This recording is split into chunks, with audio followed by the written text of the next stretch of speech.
Hey guys, how are you doing? Crypto Insight UK here, bringing you back another video. And today we've actually got a ton to talk about. So I don't know where to start. Maybe we start with news. Let's go with news. We've got some big news for the XRP community. We're going to just discuss everything that we've seen in the last 24 hours. It's been quite a crazy 24 hours, to be honest. With some rumors and some news and some potential rumors or some potential fantastic news. And I really don't know what the answer to this is. So we're going to go through it to start with. First off here, F assets. You guys have been asking me about Flare quite a lot. You've been asking me to cover it on the YouTube, but realistically, there's not a lot to cover in terms of price action. Nothing's changed in my opinion on Flare. I think that it's going to be decent this cycle. I do think, as it's a lower market cap, and we haven't seen, it hasn't got much time in the market, I'm always more skeptical on these projects, yet I think they have the largest potential upside if they do come good. And I've got a decent bag of Flare. I think it's my second largest holding after XRP. But just for comparison's sake, I'm like 95% XRP, so you can work it out at the most of what I could be for Flare. Bear in mind, I've got other assets too. So upside potential for Flare, I think is good. I'm not going to get into price targets, but there's no TA really to be done right now. We're just essentially consolidating, waiting to see what happens next. But news. Eri says, confirmation, XRP by the way of F assets. FXRP will be the first. One of the first eligible assets utilized to collateralize a stablecoin on the Supreme Layer 1 decentralized protocol Flare networks. Never forget utility matters. This is my double-decker bus. Good night from Tokyo.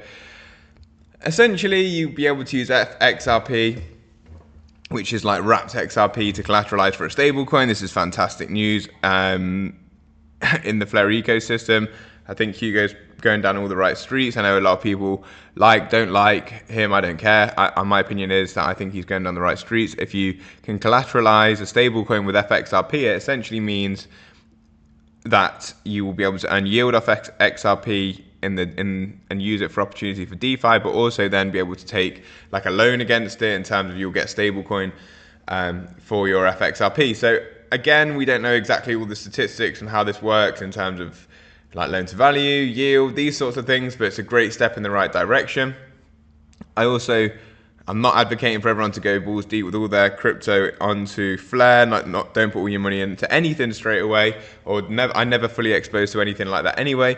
But I'll probably have a little play around the ecosystem, and as it starts to become more stable and come into fruition, then we'll discuss it a bit more. And when obviously it goes live, we'll discuss it on this channel too. Now, this isn't news specifically from yesterday, but it is very important, I think, and it hasn't been covered enough. So, talking about Hidden Road here. This is from Crypto Darren or Fame More on Twitter. Ripple acquired prime broker Hidden Road for 1.25 billion. Hidden Road will migrate post-trade activities across the XRP ledger to streamline operations and lower cost. RLUSD will be used for cross-margining between TradFi and crypto. I think that's huge. I've not seen anything. We've not seen anything for cross-margining yet for traditional finance and crypto, and also to see settlement coming onto the XRP ledger for a $1.25 billion broker to start settling transactions on something Web3. Very interesting indeed. And now, one more thing before we get into the more speculative stuff. Well, I guess this is speculative too, but yesterday we saw the SEC basically delaying the decision for a Cardano and Avalanche spot ETF.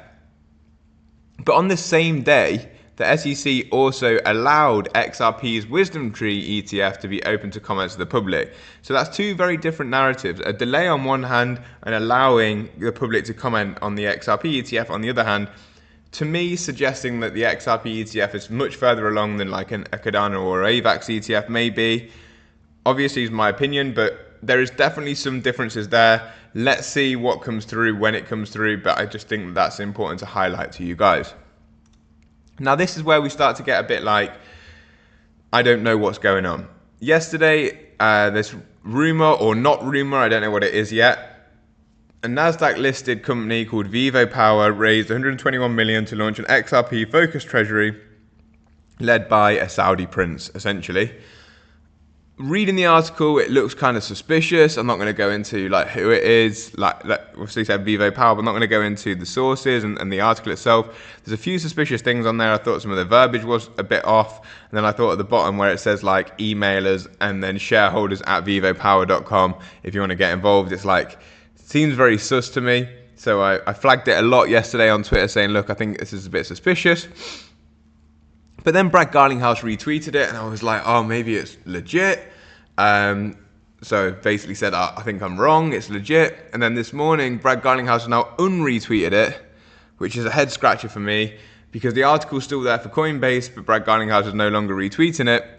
And then I really was like, okay, basically, I think it is a scam, because why has he unretweeted it? Like, I don't know. And then I got this from, who was it from? From Johnny X218. Who's part of the community. He basically messaged me saying, look at this. It all starts in London, which is like a common thing in the XRP community, like a Riddler sort of thing.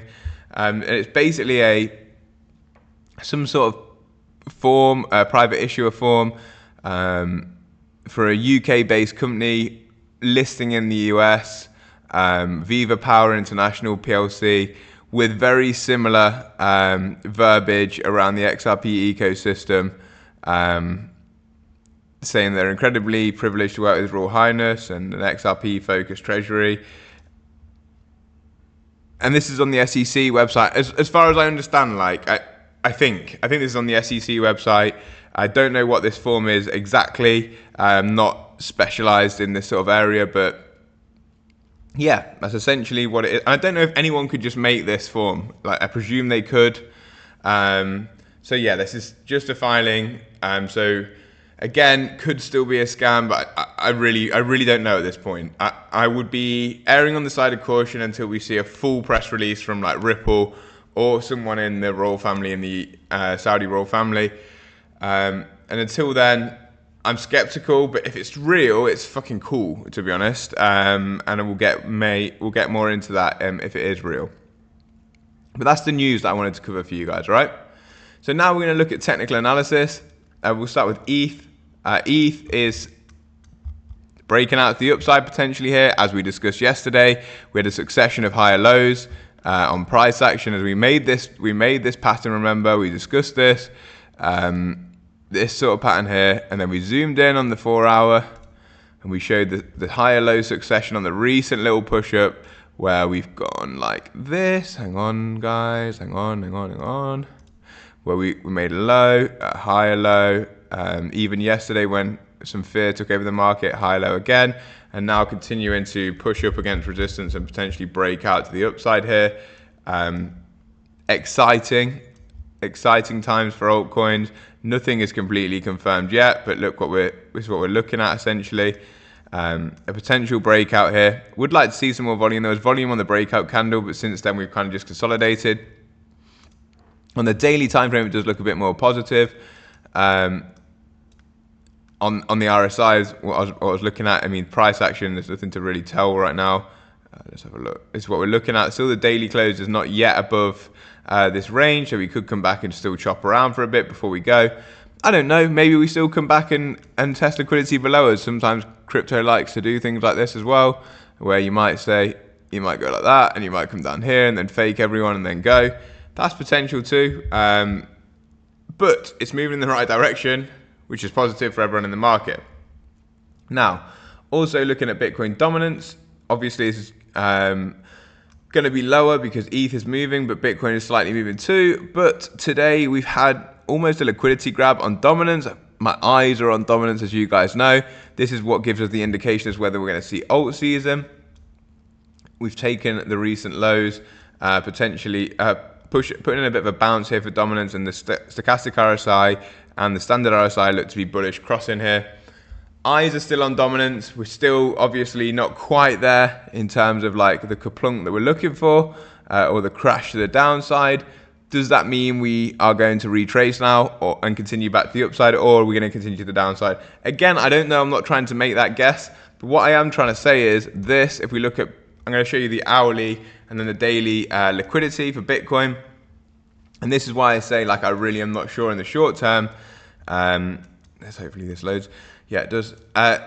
because at $100,000 price for Bitcoin, we have liquidity, but above us, liquidity is building, and we're in that self-reinforcing cycle that we discuss a lot. But it doesn't mean that we won't take that $100,000 liquidity.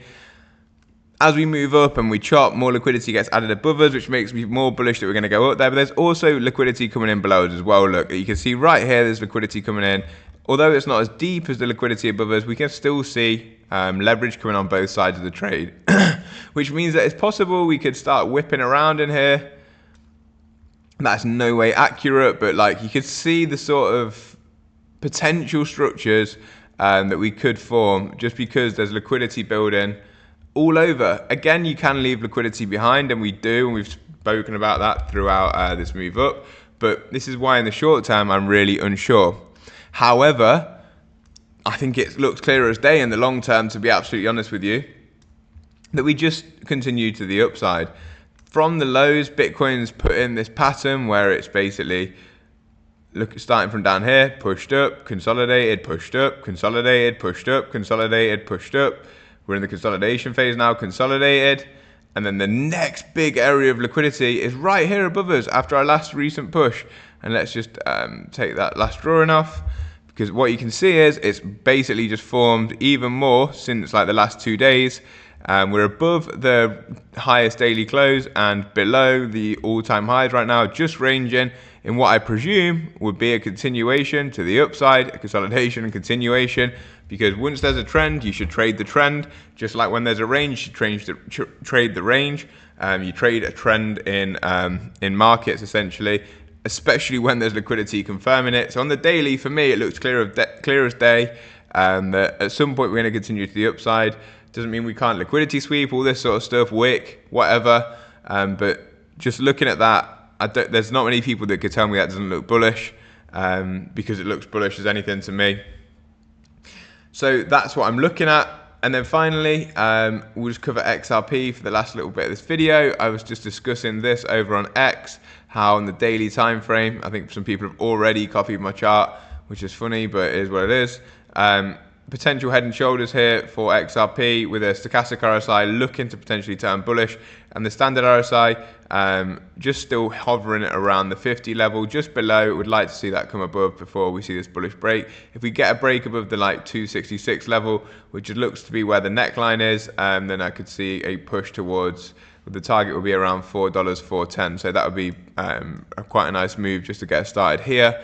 And I do think that is a sort of move that we'll get. As I said, we consolidate for a long time, then you see that explosive candle to the upside. You consolidate, and then you start to really get this aggressive move that's, again, self-reinforcing and gets bigger as the move continues. So that is what I'm looking for here for XRP. We've been discussing XRP ETH as well. XRP ETH, big bullish divergence now, and it's an interesting level here now. This is the daily time frame. I'm just going to get rid of the stochastic. You can see the stochastics now in the oversold area. But we've got a bullish divergence, a higher low forming on the RSI, a lower low in price action. We've been discussing this a lot. There's no volume really to the downside. It's just sort of chilling in free fall at the minute. We're looking for where that reversal could come in. And interestingly, we're getting a little bit of a bounce on the previous wick to range high here. Let's see if this can hold as support, or whether we do need to touch this box below here where we last had consolidation before the upside move, or if the top of this previous range or this previous resistance can now be support. I'm watching very closely. I'm watching for potential for alt season. I'm watching ETH, and I'm watching Bitcoin. I think Bitcoin continues to the upside. I'm looking for 150 to 180K-ish this cycle. I could be completely undershooting that. I think, if anything, my targets are too conservative. And then I'm looking for the rotation into alts, either on that move up to the 150, 180K, or after we get that move up. Either way, I think everything's going to start pushing into the green very soon. When the short term, or if the short term pullback comes, there probably will be some along the way. There always is. There are probably opportunities to buy. And if we get the pullback to 100K for Bitcoin, like I keep saying to you, I've got a little bit of money left on the side, and I'll be fully allocating into altcoins at that point. So that's exactly how I'm playing things. I'm scoping out some leverage trades at the minute. And that's basically it. Like, if you want to watch my content, or you want to support me, I meant to say there, please do subscribe to this video, hit the like button, and share it with a friend if you want to trade on leverage, or just sign up to a new non-KYC account. Please try out WeX in the description below. It supports me and it's free to do. Obviously, always be careful with exchanges and leverage because most people get themselves wrecked in those areas. But yeah, hope you enjoyed the video, guys. If you did, yeah, please do share. Peace up. A-Town down, Crypto Insight UK would say.